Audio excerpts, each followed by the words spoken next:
What's up, guys? And today we are going to be talking about episode 3 of What If. Now, this was a crazy episode. It was a very good episode. It was What If the World Lost Earth's Mightiest Heroes. Or just its mightiest heroes. I said Earth's mighty, but whatever. Listen. I'm thinking of like the old Avengers cartoon, Earth's Mightiest Heroes. You know what I'm talking about. If you know, you know. This was a crazy episode, though. It says Nick Fury struggles to launch the Avengers when candidates are targeted by a serial killer. So, let's start it from the beginning. This episode, before I even get into that, this episode, a lot of crazy stuff happened. It was just good. Like, that's all I could really say. It was super enjoyable. It was very strong. But what I was gonna say is we start off with Tony Stark. He's in the damn donut, eating his donut or whatever, as you would remember from back in the day. And Nick Fury is there, and Natasha Romanoff is there, aka Black Widow. So they go into the donut shop. She's like, here, I got a little cure for you. It's gonna help you out, take the stress away. You're gonna feel all right. So she sticks the thing into Tony's neck. Tony starts spazzing out. Tony falls out. Boom. He dead. So like, what the hell even happened? So then, from there, they're not understanding what's going on. So next thing you know, you got Thor, the homie Thor. He is about to go get his hammer, like in Thor 1, when his hammer is in the shield, the newly created shield base area, because they just found the hammer, whatever. So he goes to go get that. And you know the scene of where Hawkeye's there, he has the shot, but he's not going to take the shot. Well, good old Nick Fury's telling him, don't shoot, don't do it, don't freaking shoot, just hold it, let him grab the hammer. But for some reason, Hawkeye shoots the arrow, and it hits Thor straight into the heart, really, right? I think that's where it hit him. Now, what confused me about that is, this is Thor we're talking about. You gonna tell me a Hawkeye arrow kills Thor from shooting him in the chest, the heart? I mean, it's Thor. Thor's a god. Like, that's the only thing that confused me about that. Like, I know it's what if, but I'm like, would that have really pierced through Thor like that? Would that have really gotten him? I don't know. I could be completely wrong in what I'm saying right now, but I feel like other people had to have thought that too. Like, that weak arrow really, I mean, I know it's Hawkeye, but damn. He's Thor. I would think it takes a lot more to kill Thor. I'm sure Thor's been stabbed all over the place and it didn't really faze him. So, I don't know. That was the only part that really got me a little bit. But anyways, so Thor ends up dying too. So they do an autopsy on, I think it's the words autopsy, right? On both of the Tony and Thor in the morgue. They don't see how they died. They're confused. All this crap. So that's going on. But then next thing you know, I'm pretty sure, and sorry if I leave any points out. Oh yeah, so also, they ended up thinking that Natasha, Black Widow, was the killer. That's what S.H.I.E.L.D. thought at first, but that wasn't the case. So Natasha's in the truck with a bunch of S.H.I.E.L.D. agents. Nick Fury gave her this type of item, real quick, of what she used to stab Tony with, which was supposed to be a cure. So she took that, and then she escaped the truck with the S.H.I.E.L.D. agents, and she went on her way to go meet.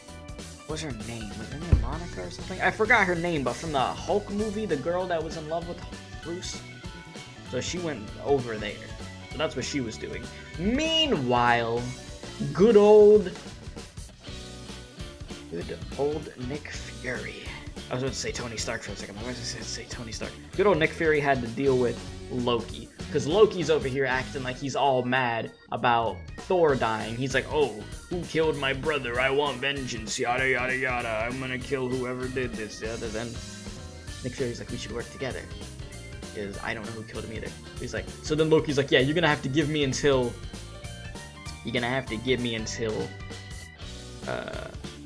the next sunrise, and if you don't have the killer, I'm taking over this place. That's what Loki said. So from there, Nick Fury's like, oh crap. So he has to go figure that out. That whole mess. Meanwhile, Natasha's dealing with the lady, and she sees, like, they're looking over the item and stuff, and then she's like, I'm noticing something's off here. Then she looks into a room. Bruce is there hiding. And it doesn't get any better, because the military's on Bruce like they were in those Hulk movies. They out there trying to get him. Nobody told the military to shoot, but somebody ends up shooting. Hulk, well, Bruce obviously turns into Hulk. Unga bunga, he angry as hell, he going nuts, he going stupid. So from there, flipping tanks, all this stuff. Then a Hulk starts inflating like a freaking frog balloon from Shrek. This dude expanding, and next thing you know, he pops like a balloon. Hulk's dead. Another one bites the dust. At this point, it's like, what the hell is going on? So then, from there, Natasha is in a library. She's looking, she's searching, trying to figure out some information on who like how they killed them and everything. So she finds out some information. Next thing you know, she starts hearing noises, but she can't see who it is. She starts getting bodied. Boom, boom, boom. She says a message into her phone when she tries to call up Nick Fury. She says, hope. It's all about hope. So then, that's the end of the message. Natasha, dead. At this point, Nick Fury is there thinking about using the beeper to call in Captain Marvel. He's sad as hell. He don't know what to do. It's about to be sunrise. He's running out of time. So he's just there, which this was a really interesting storyline to go with. So as he's about to use the beeper, he's listening to the message and he's like, hope. What hope? So then he goes and he drives over to the area where Loki and them are at. And then from there, Nick Fury's in like a cemetery. And right in front of the cemetery it says hope. And guess who pops up? Good old, it's Hank Pym, right? I believe it's Hank Pym, old guy, pulls up in his suit and everything, and that dude is mad. He's like, you got Hope killed, S.H.I.E.L.D. got her killed, thinking she was gonna be a hero like her mother, yada yada yada. So I'm like, oh, I guess here in this one, in this version, Hope dies because it's his daughter. But in the original MCU, Hope is still alive, right? That's Hope, if I'm correct, Hope is the Wasp, right? Right, the daughter. So that ends up happening. So he's mad as hell. So he's like, I killed your people so you could feel pain like how I felt pain. Because people like you and S.H.I.E.L.D. caused my family to die. That's what he said. So then Nick Fury's like, really? You killed all those people just because you're putting the blame on me? Seriously? And then they were going back and forth. And then he starts trying to kill Nick Fury, but Nick Fury's putting the hands on him. He's beating the hell out of him. I'm even like, damn, Nick Fury can do all this? He flipping over him, he bodying him. Hank Pym turns small, so he tries to hit Nick Fury. Nick Fury swatted him like a fly. He freaking beating the hell out of him. So I'm like, damn, what the hell, Nick Fury? You always had the hands like that? So then, eventually, there's a bunch of Nick Furies all over the place. Clone, clone, clone, clone. Like, he's duplicating himself. He's flying all this. And Hank Pym is like, oh my god, what's going on? And then he gets bodied one more time. Next thing you know, it's Loki there and Nick Fury. So they worked together, took out Hank Pym. Hank Pym probably going to jail, prison, as a big GG. So now the issue is, Loki wants to stay on Earth. He doesn't want to leave.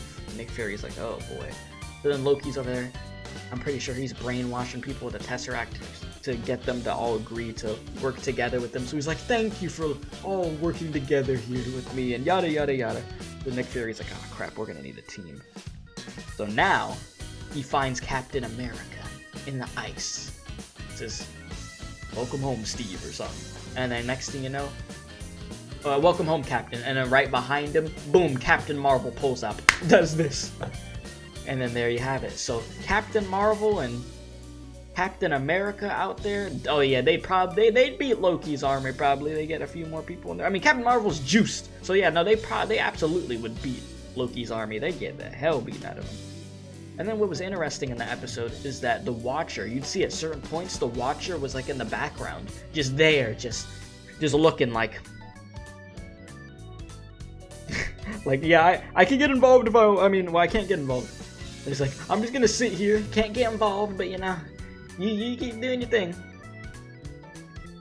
But yeah, that's how that episode went. It was a very good and interesting episode. Like I said, the only gripe I have, really, is the Thor getting shot with the arrow. I found that weird, but other than that, it was good. It was a very good episode.